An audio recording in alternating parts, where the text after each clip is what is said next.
We are here today with Dougie's W108 Mercedes. Have a look, it's insane.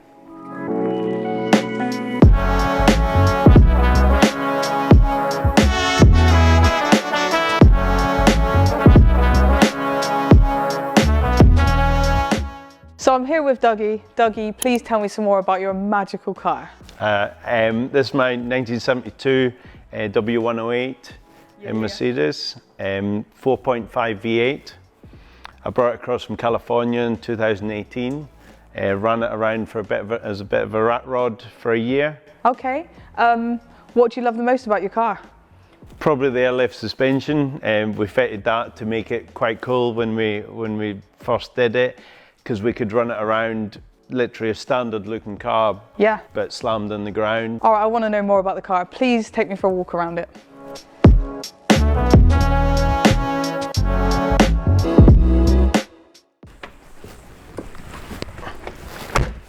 What do you think? I think it's magical, Dougie. I feel like you've excelled. This is insane. The interior, what's your favourite thing about your interior? Because for me, I think it's the leather. So the leather is red ox blood. Yeah. And a bit distressed as well, so it looks like an oldie worldy car. The finish on it is amazing. Yeah. Out of everything on this interior, I want to ask you more about this bench. Did you buy this as a thing? Was it made?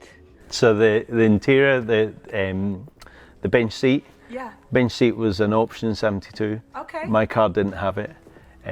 But when I arrived down at D-Class, where the lads that did the interior, they brought it up in the parts catalogue, the Mercedes parts catalogue, and that showed that actually the bench seat was two separate seats joined together in the middle over the centre console. So originally they're two separate seats with a join in the middle, yeah, and then they've recreated it for you? Yeah. Even from factory, that's where it was, and the option was literally just to join the middle section. That is mental.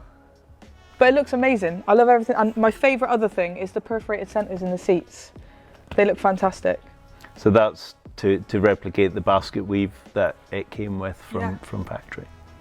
Main reasons, I wanted my wife, my 7-year-old. Oh, so all three of you could sit in the front.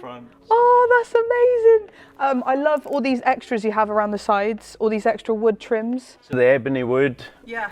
One-piece dash, ebony wood round all the doors, all the windows. That all came from Turkey. So they're not a standard wood, are they? No. So it's black ebony wood. That's fantastic. I think it looks great. And your dash, there's something different about your dash, I'm sure. Yeah, so there should be a radio, glove box, cigarette lighter. And you got rid of it all? That kind of thing's all flush, matching the ebony. It's amazing.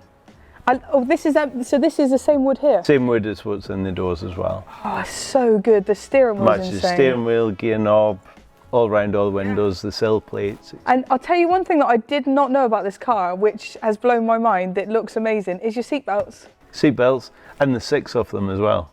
6 of them? There's 6 seatbelts. Oh yeah, the middles, but that matches so perfectly. I'm over the moon with that.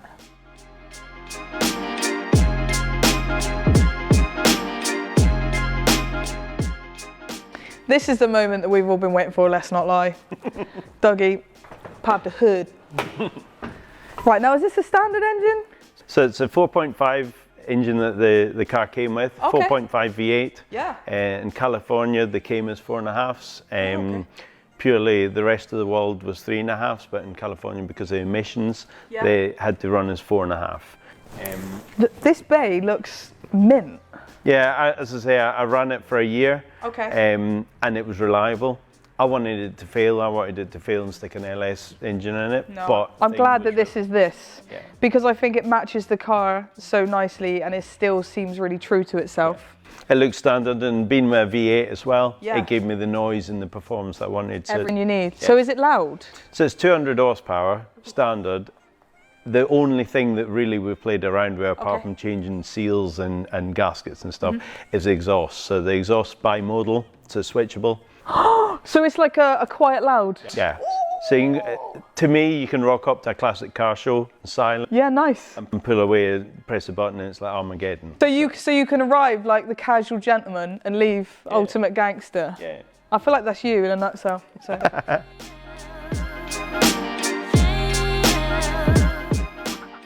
For a transit colour, Ford Transit. It's a Ford Transit colour? Yeah, No. yeah. I looked at so many different colours. Yeah. Mercedes colours, Porsche colours, Ferrari colours. This Ford Transit literally drove past my office and I was like, I need that. That's mental. I want to ask, is this a standard feature? So 3 things my car didn't have when I brought it across from California. Sunroof, Right. the curtains at the back, Yes. and the bench seat. Those 3 things were options in 1972 in the Mercedes brochure. Oh, so you've given a nod to older. We literally built it to the way the brochure was trying to sell it. Fantastic. Magical, in fact. So the roof, I stood on the top, angle grinded it out, literally fell through. So you just stood on it and went. Because it was a custom roof, so everything's custom size. Yeah, so yeah. whatever we cut the hole to, we would make it. So these aren't an optional extra in any way. You've started this from scratch. We made this from scratch. That is so cool. Yeah.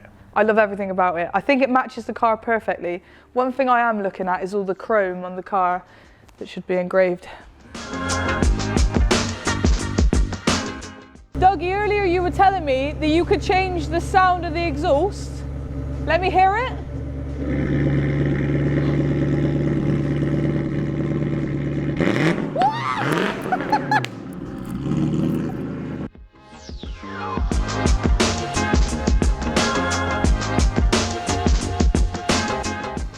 I've just noticed the dog in the back window. Got a name? That's Benz. Okay. Benz is an original Mercedes Wackeldackle. Wackeldackle. You've named him a Wackeldackle? Wackeldackle is German for nodding dog. So this is a genuine Mercedes thing? Mercedes part number on his bum. This is actually a Mercedes part called a Wackeldackle.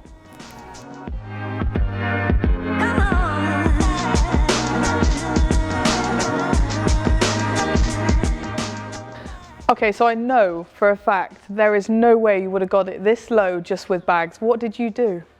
The joys are running around for a year. There's a rat rod. We were able to cut and shut different things to make it this low. Yeah. Ultimate goal was to make it lay frame. How far are you from laying frame now? It now lays frame. So the rear footwell's on the ground, Yeah. front subframe's on the ground. Amazing.